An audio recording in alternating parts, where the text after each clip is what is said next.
സംഖ്യ 1-ാം ജനസംഖ്യ. ഇസ്രായേൽ ജനം ഈജിപ്തിൽ നിന്ന് പുറപ്പെട്ടതിൻ്റെ 2-ാം വർഷം 2-ാം മാസം 1-ാം ദിവസം സീനായ് മരുഭൂമിയിൽ സമാഗമ കൂടാരത്തിൽ വെച്ച് കർത്താവ് മോശയോട് കൽപ്പിച്ചു. ഗോത്രവും കുടുംബവും തിരിച്ച് ഇസ്രായേൽ സമൂഹത്തിലെ സകല പുരുഷന്മാരുടെയും കണക്കെടുക്കുക. 20 അതിനുമേലും വയസ്സും യുദ്ധം ചെയ്യാൻ കഴിവുള്ള ഇസ്രായേലിലെ സകലരെയും ഗണം തിരിച്ചെണ്ണുക. നീയും അഹറോനും കൂടിയാണ് കണക്കെടുക്കേണ്ടത്. ഓരോ ഗോത്രത്തിലും നിന്ന് ഒരു തലവനെ കൂടെ കൊണ്ടുപോകണം. നിങ്ങളെ സഹായിക്കാൻ വരേണ്ടവർ ഇവരാണ്. റൂബനിൽ നിന്ന് ഷെദയൂറിൻ്റെ പുത്രൻ എലിസൂർ. ശിമയോനിൽ നിന്ന് സുരിഷദായിയുടെ പുത്രൻ ഷെലൂമിയേൽ. യൂദായിൽ നിന്ന് അമീനാദാബിൻ്റെ പുത്രൻ നെഹ്ഷോൻ. ഇസാക്കറിൽ നിന്ന് സൂവാറിൻ്റെ പുത്രൻ നെത്താനേൽ. സെബുലൂണിൽ നിന്ന് ഹെലോനിൻ്റെ പുത്രൻ എലിയാബ്. ജോസഫിൻ്റെ പുത്രന്മാരായ എഫ്രായിം, മനാസെ എന്നിവരിൽ നിന്ന് യഥാക്രമം അമ്മിഹൂദിൻ്റെ പുത്രൻ എലിഷാമ, പെദഹ്സൂറിൻ്റെ പുത്രൻ ഗമാലിയൽ. ബെഞ്ചമിനിൽ നിന്ന് ഗിദയോനിൻ്റെ പുത്രൻ അബിദാൻ. ദാനിൽ നിന്ന് അമിഷ്ദായിയുടെ പുത്രൻ അഹിയസർ. ആഷേറിൽ നിന്ന് ഒക്രാൻ്റെ പുത്രൻ പഗിയേൽ. ഗാദിൽ നിന്ന് റെവുവേലിൻ്റെ പുത്രൻ എലിയാസാഫ്. നഫ്താലിയിൽ നിന്ന് ഏദാനിൻ്റെ പുത്രൻ അഹിറ. ഇവരാണ് ഇസ്രായേൽ വംശത്തിൻ്റെ നേതാക്കന്മാരായി തിരഞ്ഞെടുക്കപ്പെട്ട ഗോത്രത്തലവന്മാർ. മോശയും അഹറോനും ഇവരെ സ്വീകരിച്ചു.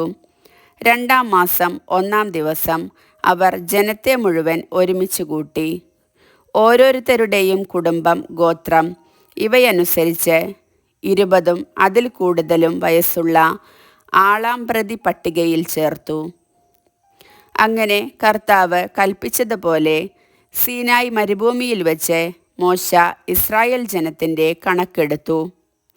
ഇസ്രായേലിൻ്റെ ആദ്യജാതനായ റൂബൻ്റെ ഗോത്രത്തിൽപ്പെട്ടവർ തലമുറ, വംശം, കുടുംബം, പേര് ഇവയനുസരിച്ച് തിട്ടപ്പെടുത്തിയപ്പോൾ 20 അതിനുമേലും വയസ്സും യുദ്ധശേഷിയുമുള്ളവർ 46,500.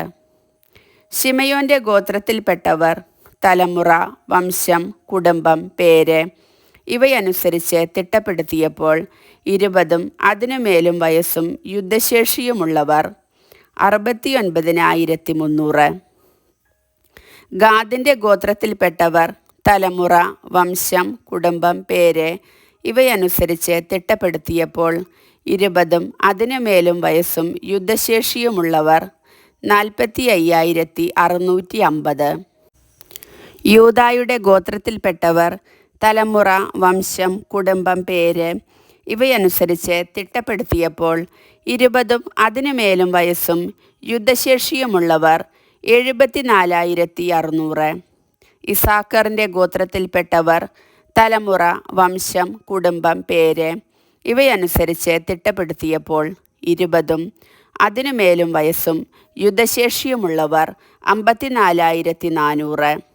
സെബുലൂൺ ഗോത്രത്തിൽപ്പെട്ടവർ തലമുറ, വംശം, കുടുംബം, പേര് ഇവയനുസരിച്ച് തിട്ടപ്പെടുത്തിയപ്പോൾ 20 അതിനുമേലും വയസ്സും യുദ്ധശേഷിയുമുള്ളവർ 57,400. ജോസഫിൻ്റെ മക്കളായ എഫ്രായിമിൻ്റെയും മനാസയുടെയും ഗോത്രത്തിൽപ്പെട്ടവർ തലമുറ, വംശം, കുടുംബം, പേര് ഇവയനുസരിച്ച് തിട്ടപ്പെടുത്തിയപ്പോൾ 20 അതിനുമേലും വയസ്സും യുദ്ധശേഷിയുമുള്ളവർ യഥാക്രമം 40,500 30,200. ബെഞ്ചമിൻ്റെ ഗോത്രത്തിൽപ്പെട്ടവർ തലമുറ, വംശം, കുടുംബം, പേര് ഇവയനുസരിച്ച് തിട്ടപ്പെടുത്തിയപ്പോൾ 20 അതിനുമേലും വയസ്സും യുദ്ധശേഷിയുമുള്ളവർ 35,400. ദാനിൻ്റെ ഗോത്രത്തിൽപ്പെട്ടവർ തലമുറ, വംശം, കുടുംബം, പേര് ഇവയനുസരിച്ച് തിട്ടപ്പെടുത്തിയപ്പോൾ 20 അതിനുമേലും വയസ്സും യുദ്ധശേഷിയുമുള്ളവർ 62,700. ആഷേറിൻ്റെ ഗോത്രത്തിൽപ്പെട്ടവർ തലമുറ, വംശം, കുടുംബം, പേര് ഇവയനുസരിച്ച് തിട്ടപ്പെടുത്തിയപ്പോൾ 20 അതിനുമേലും വയസ്സും യുദ്ധശേഷിയുമുള്ളവർ 41,500. നഫ്താലി കുടുംബത്തിൽപ്പെട്ടവർ തലമുറ, വംശം, കുടുംബം, പേര് ഇവയനുസരിച്ച് തിട്ടപ്പെടുത്തിയപ്പോൾ 20 അതിനുമേലും വയസ്സും യുദ്ധശേഷിയുമുള്ളവർ 53,400. ഇസ്രായേലിലെ ഗോത്ര പ്രതിനിധികളായ 12 നേതാക്കളും മോശയും അഹ്റോനും ചേർന്നെടുത്ത കണക്കിൽപ്പെട്ടവരാണിവർ. ഗോത്രമായി 20 അതിനുമേലും വയസ്സ് പ്രായത്തിൽ ഇസ്രായേലിലെ യുദ്ധശേഷിയുള്ള പുരുഷന്മാർ ആകെ 6,03,550 ആയിരുന്നു. ലേവി ഗോത്രത്തെ ജനസംഖ്യയിൽ പെടുത്തിയില്ല. കാരണം കർത്താവ് മോശയോട് അരുളി ചെയ്തിരുന്നു, ലേവ്യരെ നീ എണ്ണരുത്, ഇസ്രായേലരുടെ ജനസംഖ്യയിൽ അവരുടെ എണ്ണം ചേർക്കുകയുമരുത്. എന്നാൽ സാക്ഷ്യകൂടാരവും അതിലെ ഉപകരണങ്ങളും അതുമായി ബന്ധപ്പെട്ട സകലതും ലേവ്യരുടെ മേൽനോട്ടത്തിലായിരിക്കണം. അവർ കൂടാരവും അതിലെ ഉപകരണങ്ങളും വഹിക്കുകയും അതിൽ ശുശ്രൂഷ ചെയ്യുകയും വേണം. കൂടാരത്തിന് ചുറ്റും അവർ താവളമടിക്കട്ടെ. കൂടാരവുമായി പുറപ്പെടേണ്ടി വരുമ്പോൾ ലേവ്യർ അത് അഴിച്ചിറക്കുകയും കൂടാരമടിക്കേണ്ടി വരുമ്പോൾ അവർ തന്നെ അത് സ്ഥാപിക്കുകയും വേണം. മറ്റാരെങ്കിലും അതിനെ സമീപിച്ചാൽ അവനെ വധിക്കണം. ഇസ്രായേൽ ജനം ഗണങ്ങളായി തിരിഞ്ഞ് ഓരോരുത്തരും താന്താങ്ങളുടെ പാളയത്തിലും സ്വന്തം കൊടിക്കീഴിലും താവളമടിക്കണം. ഇസ്രായേൽ സമൂഹത്തിൻ്റെ നേരെ ദൈവകോപം ഉണ്ടാകാതിരിക്കേണ്ടതിന് ലേവ്യർ സാക്ഷ്യകൂടാരത്തിനു ചുറ്റും പാളയമടിക്കണം. സാക്ഷ്യകൂടാരത്തിൻ്റെ ചുമതല അവർ വഹിക്കുകയും വേണം. ഇസ്രായേൽ ജനം അപ്രകാരം ചെയ്തു. കർത്താവ് മോശയോട് കൽപ്പിച്ചതുപോലെ അവർ പ്രവർത്തിച്ചു. കർത്താവിൻ്റെ വചനം.